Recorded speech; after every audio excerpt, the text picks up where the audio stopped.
Severe storms, very hot weather, and air quality concerns take our weather top stories on this Saturday. First off, two distinct areas where we could see some strong storms as we get into the afternoon. One revolves around an area of low pressure that's moving out of the high plains. Initially, some warm air moves in, triggering some thunderstorms, and that will be followed by a cold front. That area of low pressure will then continue to track eastward into the upper Midwest.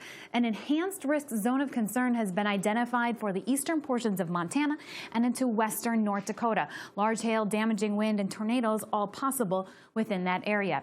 A marginal threat stretches from Iowa back to the Atlantic coast with a slight risk zone that does include New York, so we'll be keeping an eye on that throughout the day today. Then into tomorrow, that risk will move toward Minnesota once again. A slight risk zone of concern for those yellow shaded areas includes central and western Minnesota. A marginal threat across the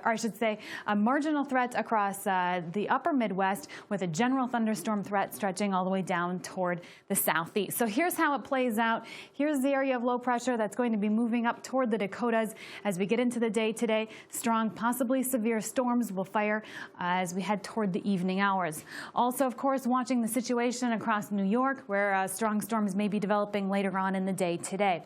That threat area will then track into the upper Midwest as we head into the day on Sunday. Elsewhere across the country, it has been getting hot, and many locations are topping out into the 90s.